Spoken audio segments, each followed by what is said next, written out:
তারে ধরিতে পারলে মন বেড়ি দিতাম, পাখির পায় কেমনে আসে যায়, খাঁচার ভেতর অচিন পাখি কেমনে আসে যায়, আট কুঠরি নয় দরজা আটা, মধ্যে মধ্যে ঝরকা কাটা, তারু পরে সদর কোঠা, তারু পরে সদর কোঠা, আইনা মহল তাই কেমনে আসে যায়, খাঁচার ভেতর অচিন পাখি কেমনে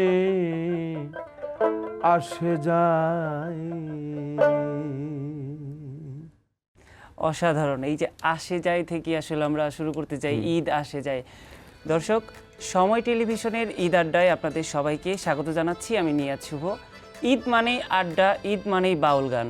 যদিও কালের বিবর্তনে কিছুটা মলিন হয়ে গিয়েছে এই রীতি, তবে আজকে আমরা আমাদের এবারের ঈদটাতে দর্শককে জমিয়ে দিতে আমাদের স্টুডিওতে আমন্ত্রণ জানিয়েছি জনপ্রিয় বাউল সঙ্গীত শিল্পী শফি মণ্ডলকে। কেমন কাটছে আপনার এবারের ঈদ? ভালো, খুব অনেক ভালো। আমরা তো অসাম্প্রদায়িক চেতনায় উদ্বুদ্ধের মানুষ, সম্প্রীতির কথা বলি বেশি।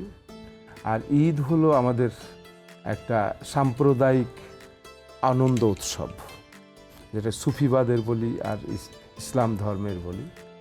তো আমাদের বাংলাদেশের ঈদটা মজা হয় এজন্য যে কিছুটা অসাম্প্রদায়িক চেতনাই হয়।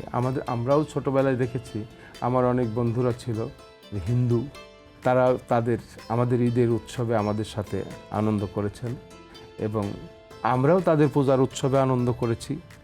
এখন আমাদের ঈদটা এরকম যে বাচ্চাদের আনন্দ দেখে দেখে সময় কাটাচ্ছি, কে বাচ্চাগুলো কেমন সুন্দর আনন্দ পাচ্ছে এবং তাদেরকে সহযোগিতা করার জন্য এই আনন্দের পরিবেশ তৈরি করে দিচ্ছি আমরা, তাদেরকে দেখে আনন্দ আমাদের। বাউলদের জীবন কি আসলে আমাদের সাধারণ মানুষের জীবনের চেয়ে খানিকটা আলাদা, বা তারা আলাদা করে রাখতে পছন্দ করে? খানিকটা না, বেশ খানিকটাই আলাদা। বাউলের জীবনযাপনটা, বাউলরা খুব অল্পে খুশি। অল্পে কি আসলে জীবন চলে? জীবনে তো অনেক চাহিদা। যত চাহিদা যার বেশি, তত সমস্যাও তার বেশি। চাহিদা মানেই সমস্যা। একটা মানুষের জীবন চলতে বেশি কিছু লাগে না, একটা জায়গায় এসে থেমে যায়। আমাদের ধর্মীয় ব্যাপারটা যদি বলি, যে ধরেন এই এখন ঈদ আসলো, এই ঈদে মানুষ জাকাত দিচ্ছে, বড় বড় যারা টাকাওয়ালা ধনী ব্যক্তিরা, তারা হজ করে আসবে আগামীতে, আবার তাদের মূলধন থেকে তারা জাকাত দেবে। আবার হুজুরেরা বক্তব্য দেবে যে হায়াত, মৌত, রিজিক, দৌলতের মালিক আল্লাহ। তা দৌলতের মালিক যদি আল্লাহ হয়, তাহলে ওই আমার স্ট্যাটাস বজায় রাখতে আমার যা কিছু প্রয়োজন, আমি চাকরি করলে আমার কোম্পানি দেয়, আর না হলে আমার যোগ্যতা অনুযায়ী আমি পাই। খরচ করার পর যদি অতিরিক্ত কিছু থেকে থাকে, তাহলে তো এটা মালিক হলো আল্লাহর। এটা নিয়ে আমাদের মাথা ব্যথা কিছু নাই। তবে হ্যাঁ, জাকাত আপনি দেবেন, এটা তাদের প্রাপ্তি, তাদের অধিকার। আপনি এর বিনিময়ে আপনি যে বেশি কিছু পাবেন তা কিন্তু না। আপনি এভাবে দিতে পারেন না, তোমাকে আমি সাহায্য করলাম। ওদের অধিকার আছে, তার কারণ ওটা আপনার না। আমার বলতে কিছু নেই। যত বড়ই ধনী মানুষ হোক, দেখুন না, অবশেষে তার রেজাল্ট হলো শূন্য, জিরো হয়ে যেতে হবে। সুতরাং আমার করতে করতে প্রভু ভাগাভাগি করছি, আমরা প্রভুকেই ভাগাভাগি করছি। এই আমার বলতে বলতে বলতে আমি আর নাই, অবশেষে দেখছি কিছুই আমার না। হ্যাঁ, আচ্ছা, এই যে আপনাদের বাউলদের যে দর্শন, আপনার কি মনে হয় যে এই দর্শনে চললে সমাজ আরও সুন্দর হতো, কিন্তু এখন যেভাবে চলছে সেটার চেয়ে বেটার থাকতে পারতাম আমরা? আমার মনে হয় যে এই মতটা সবাই ভালো বলবে, মতটা খারাপ কিছু না। আর মতটা তো ধর্মের বাইরে না। আমরা বাউল যেমন ধর্ম, দেশ আর একটা ব্যক্তি, তাই না? আমরা বলি যে সবচেয়ে বড় হলো দেশ। দেশ ভালো থাকলে ওর ছায়ায় আমরা ধর্মীয় মানুষগুলো ভালো থাকব। দেশ যদি ভালো না থাকে, ধর্ম সেখানে ভালো থাকবে না। তাহলে দেশকে দেখতে হবে আগে দেশ, আমার দেশের কতটুকু কি আছে আমরা তাতে খুশি কিনা। এবার আমার সংসার, আমার যা আছে আমি তাতেই খুশি কিনা। এখন যদি আমার ভিতরের লোভটা বেড়ে থাকে, কাম, ক্রোধ, লোভ, মদ, মোহ, মাৎসর্য, এই রিপুগুলো যদি জোরদার হয়ে যায়, আমি রিপু দিয়ে পরিচালিত হচ্ছে না, আমি তা পরিচালনা করছি। যখন আমি পরিচালনা করতে পারবো তখন বেটার। এই যে আপনি যেটা বললেন যে আসলে বাউলদের চাহিদা খুব কম থাকে, বা তারা আসলে সেভাবে কিন্তু প্রফেশনালি কোনো কিছু করে না, গানটাকেই তারা আসলে নিজেদের ধ্যান জ্ঞান করে নেয়। তো সেই জায়গা থেকে আপনিও যেহেতু এই পথে হাঁটছেন, কখনো কি এমন হয়েছে যে আপনার বাসায় খাবার শেষ হয়ে গেছে? হ্যাঁ, আমরা এই জীবন দিয়েই তো উপলব্ধি করেছি এটা। আমার বাসায় আমার বাসায় একটা দিন, অনেক বছর আগের কথা বলছি, যে অনেক দিন ধরে বৃষ্টি হচ্ছে, প্রায় 18-20 দিন হবে। ঘরে মানুষটা বলল যে আজকে কিন্তু ঘরে চালও নেই, ছেলে মেয়ে খাবে কি? তো আমি তাকে সান্ত্বনা দিলাম যে তুমি পাগল, আমার টাকাও নেই, চালও নেই, তো আমি বাজারে যে কারো কাছে ধার করে নিয়ে আসবো, কোনো সমস্যা নাই, আমাকে দেবে সবাই। আমি রেডি হয়েছি, একটা গামছা পরে, একটা ছাতা পরে বাজারে যাব।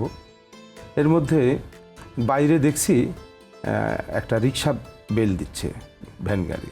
তারপরে আমি দৌড় দিয়ে গেলাম, দেখছি যে আমার এক ভক্ত ছেলে। কিরে তুই কোত্থেকে আসলি? বলছে গুরুজি আমি তো চাকরি পেয়েছি, তো চাকরি পেয়ে ভাবলাম যে তোমাকে দাওয়াত করে খাওয়াবো। তো মা বলল যে তুই গুরুকে দাওয়াত করে খাওয়াবি, ওর সাথে বাজার করে নিয়ে যা, গুরু বাড়িতে যা একসাথে খাবে। তো সে অনেকগুলো চাল, ডাল, মানে তরি তরকারি যা লাগে সব নিয়ে চলে এসছে। সেদিন আমি উপলব্ধি করেছি যে আসলে রিজিকের মালিক আল্লাহ। ওটা নিয়ে ভাবছো বসে, চলবে কিসে? তুমি ভাববার কে? যার ভাবনা সেই ভাবে, তুমি ভাবো তাকে। আমাদের ভরসা কেবল তাহারই। আমরা কর্ম করব, কর্মের কোনো কর্ম বিফলে যাবে না, এটা বিশ্বাস। আর আজকে একদিন না একদিন সেই কর্মের ফল ঈশ্বর আমাকে দেবেন। এই যে আপনি ঈশ্বরকে নিয়ে যে কথাটা বললেন, যে গানের কথাটা বললেন, এটা যদি একটু আপনার কণ্ঠে আমরা শুনি, আমাদের দর্শকদের আরো বেশি ভালো লাগবে এটা।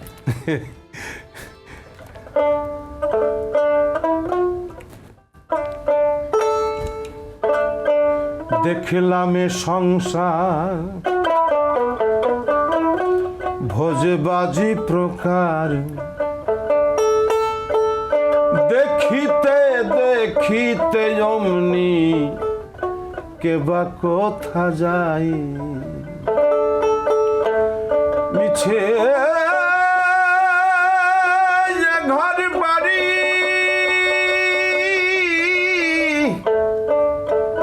মিছে ধন টাকা করি,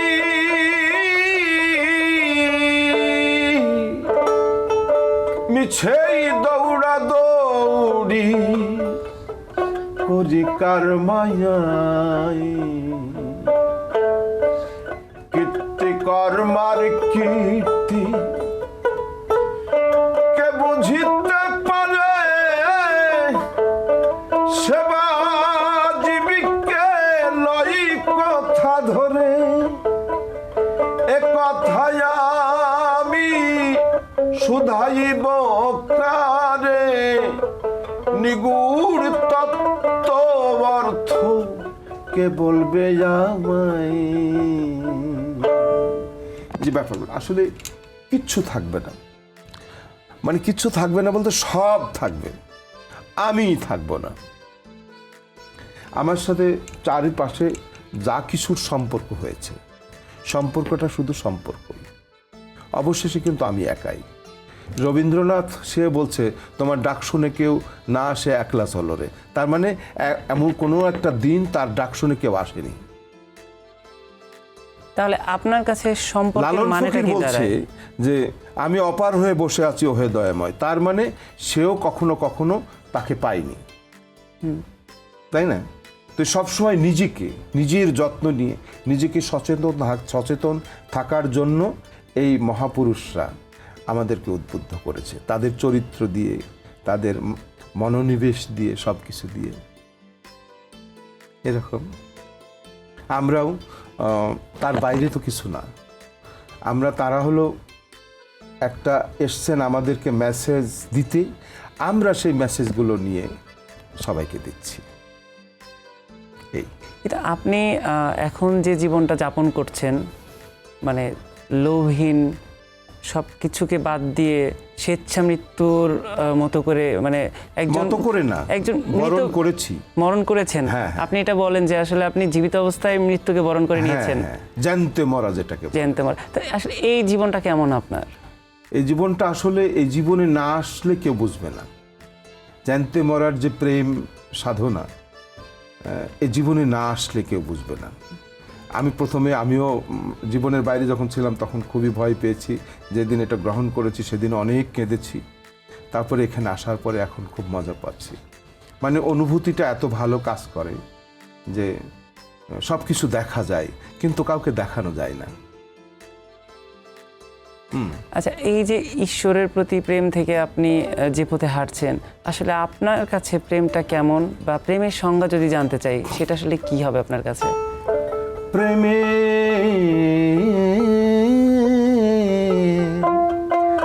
দাগরা বাধা যার মনে, সে প্রেম ওই হিকে জানে না, জানে না, জানে না, জানে কেবল প্রেমিক জনে।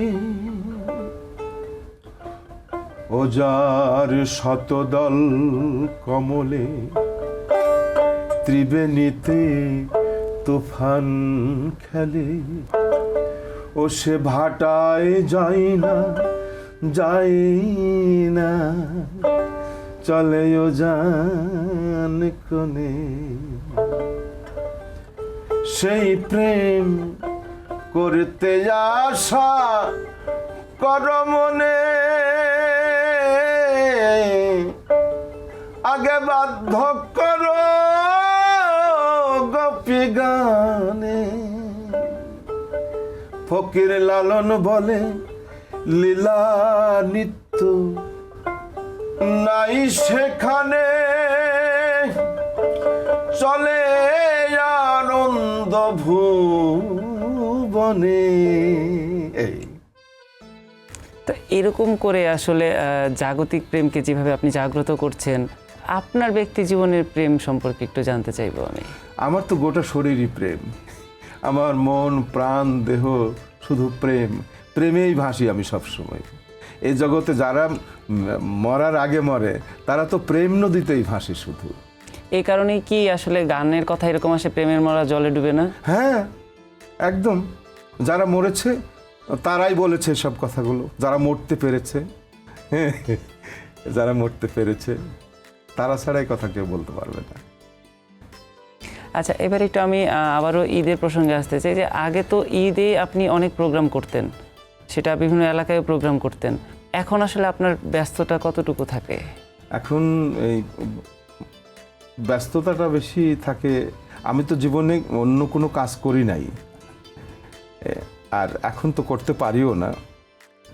আমি গানই করি, গানের ফাঁকে ফাঁকেও গান করি, এই। আর ব্যস্ততাটা আমার গান নিয়েই। আগেকার গানটার ধরন ছিল, মানে পরিবেশটার ধরন ছিল একরকম, এখন পরিবেশটার ধরন ওই রকম না। এখন ওই বড় বড় কনসার্ট প্রোগ্রামগুলো সেখানে যাই, এবং সবচেয়ে মজার ব্যাপার হলো আমাকে যারা নিয়ে যান তারা কিন্তু সাঁইজির বা মহাজনী গান করতেই নিয়ে যান। আমি অন্য গান তো আমি জানি, ভালো বলতে জানিই না। তো যেহেতু জানি না, আর সারা দেশেই বিশ্বেই বলা যায় কিছু কিছু ভক্তপ্রাণ মানুষ আছে তাদের মধ্যে এই প্রেম বিতরণ করি আমি গানে গানে। আমাদের এখন সঙ্গীত অঙ্গনে যেসব শিল্পীরা আছে বেশিরভাগই বলে তাদের গুরু হচ্ছে শফি মণ্ডল। তো এই যে এত শিষ্য বা এত সঙ্গীত শিল্পীর পিতার জায়গা যে আপনি নিয়ে আছেন, এইটা আপনার কাছে কেমন অনুভূতি হয়? আসলে এটা খুবই ভালো লাগার তো ব্যাপার। আমি বারবার হেরে যাচ্ছি তাদের কাছেই, এই জন্যই আমি বেঁচে আছি আরও। মানে যে পিতা সবসময় তার সন্তানের কাছে হেরে যায়, সেই পিতা দীর্ঘদিন বেঁচে থাকে এবং সেই আনন্দের, সেটাই হলো প্রেম সাগর, যে আমি আমার সন্তান, আমার পরবর্তী প্রজন্মের কাছে আমি পরাজিত হচ্ছি। তার মানে আমার এত আনন্দ যে আমার পরিবর্তে, আমার অবর্তমানে আমার যে জায়গাটা আমার চেয়ে সুন্দর করে তারা ধরে রাখবে। এই প্রজন্মের ছেলেরা আমার থেকে অনেক মেধাবী, এর মধ্যে আমার কোনো সন্দেহ নেই। আর তাদের মেধাটা এতই ভালো যে আমাদের এই বাউল গান, লোকসঙ্গীত, এটা তো আমাদের জাতীয় ঐতিহ্য। যদিও রাষ্ট্রীয় কোনো স্বীকৃতি আমাদের নেই যে এই আজ থেকে আপনি বাউল হলেন, একটা সার্টিফিকেট দিল, তা কিন্তু নেই। তারপরে আমাদের সার্টিফিকেট দিয়েছেন কিন্তু জনগণ, আর জনগণেরই রাজা হলো রাষ্ট্রপতি, তাই না? তো সুতরাং আমার কোনো সমস্যা নাই, আমরা তাদের সাথে মিশে মিশে আছি। তো আমরা খুবই ভালো আছি। এই প্রজন্মের যারা আসছেন তাদের প্রতি খুবই আশাবাদী যে আমরা একটু হতাশায় নাই। বিশেষ করে আমার কথা বলবো যে তারা আমাদের এই কৃষ্টি, আমাদের এই কালচার, আমাদের এই ঐতিহ্যকে আমার চেয়েও সুন্দর করে আঁকড়ে ধরে রাখবে এবং আমাদের দেশকে প্রেজেন্ট করবে সারা বিশ্বে। আপনারা এই যে বাউল জীবনটাকে যেভাবে ধারণ করছেন, বর্তমান সময়ে কিন্তু আসলে আমরা সেইভাবে দেখি না। তো আসলে বাউল পথে হাঁটতে গেলে কোন পন্থায় হাঁটা উচিত? আসলে প্রত্যেকটি মানুষের মধ্যেই বাউলামি আছে। প্রত্যেকটি মানুষের মধ্যে না, যেমন একটা পিতার তার সন্তানদের প্রতি কর্তব্য কোনটা? একটা হলো যে আমার ছেলে ব্যারিস্টার বানাবো, আমার ছেলে রাজনীতিবিদ বানাবো, আমার ছেলে শিক্ষক বানাবো, এইটা না আমার সন্তানের জন্য আমি সুন্দর পরিবেশ করে দেব, আমার ছেলেকে কি বানাবে সেই জানে। এটা হলো বাউলামি। সুন্দর একটা পরিবেশ করে দিতে হবে তাদের, দেখবেন সবাই বাউল। আপন মনে কথা বলবে, হুচট খাবে, হাঁটবে, পড়ে যাবে, আবার উঠবে, তারপরে একটা জায়গায় দাঁড়িয়ে যাবে। সেজন্য আমার কখনো ওই দায়িত্ব না। ওই যে বললাম, ভাবছো তুমি ভাববার কে, যার ভাবা সেই ভাবে, তুমি ভাবো তাকে। সুন্দর একটা পরিবেশ করে দেব আমাদের পরবর্তী প্রজন্মের জন্য, তাদের মুক্ত মনটা যেন উন্মুক্ত থাকে। তখন তারাই বলে দেবে আমি কি হব। সুতরাং আমি যতই লাফালাফি করি, আমি যা চাই তাই হয় না। ছেলে মেয়েকে কত কি বলবো, শেষে ঢাকা ইউনিভার্সিটিতে দেখা চারুকলায় চান্স পাইছে, অবশেষে বললো যে চারুকলায় খুশি, ঢাকা ইউনিভার্সিটিতে চান্স পাইছে আমার মেয়ে, এইটাই। কিন্তু সে যে কি হবে সেখানে চলে গেছে, দেখেন। কিন্তু আরেকটা বিষয় দেখেন, এই যে এখন কিন্তু বর্তমান সময়ে অনেক রিয়েলিটি শোর মাধ্যমে অনেক বাউল শিল্পী তুলে আনার চেষ্টা করা হচ্ছে, বা বাউলদের জন্য আলাদা করে রিয়েলিটি শোর আয়োজন করা হচ্ছে। এখান থেকে যারা উঠে আসছে তারা কি আদৌ আপনাদের পথে হাঁটতে পারছে, বা আপনাদের অনুসরণ কতটুকু করতে পারছে? এটা কি যারা এভাবে হঠাৎ করে চলে আসে, তো তাদের হঠাৎ একটু মতিভ্রম করতে পারে। কিন্তু এরা যে এখান থেকে এইভাবে চলে আসতে একেবারে হঠাৎ করে আসেনি তো। এদের পিছন ব্যাকগ্রাউন্ড ভালো ছিল, কিন্তু অনেক কষ্ট করতে করতে ওই পর্যন্ত পৌঁছাইছে। কিন্তু পিছনে তো অনেক আছে। ওখান থেকে একটা রিয়েলিটি শো থেকে 5 জনকে সিলেক্ট করা হয় 50,000-এর মধ্যে। তার মানে ওই রিয়েলিটি শোতে দেখা যায় যে 100 জনই ছিল বাউল, বাছাই করতে করতে। তারা কিন্তু আবার হামাগুড়ি দিয়ে হাঁটছে, চেষ্টা করছে বারবার। যার ভিতরে বাউলামি আছে সে একটা সময়, মানে সঙ্গীত শাস্ত্রজ্ঞ যারা বলেছেন যে ভালো করে কথা বলতে পারে সে ইচ্ছে করলে একজন ভালো শিল্পী হতে পারে। আর আমাদের মাটিতে বাউল, মাটির গন্ধ বাউল, মায়ের গন্ধটা বাউল, আমাদের পরিবেশটা বাউল। যে দেশে 6টা ঋতু কাজ করে, এই যে পাগলা, মানে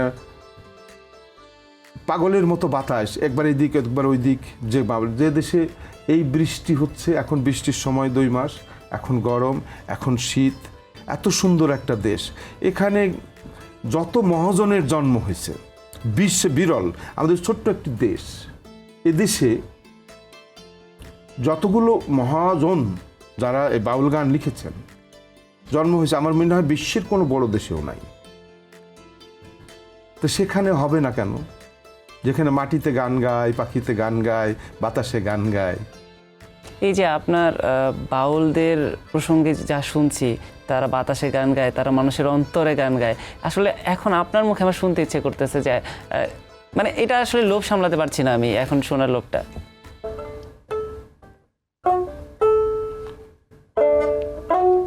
মাতাল হাওয়ায়, এখন বুঝতে পারছি না, হ্যাঁ মাতাল হাওয়ায় ডাক দিয়ে যাই, বৈশাখ এলো রে, মাতাল হাওয়ায় ডাক দিয়ে যাই, বৈশাখ এলো রে, সেই হাওয়াতে দাউড়িয়ে মনের ধুলা রে,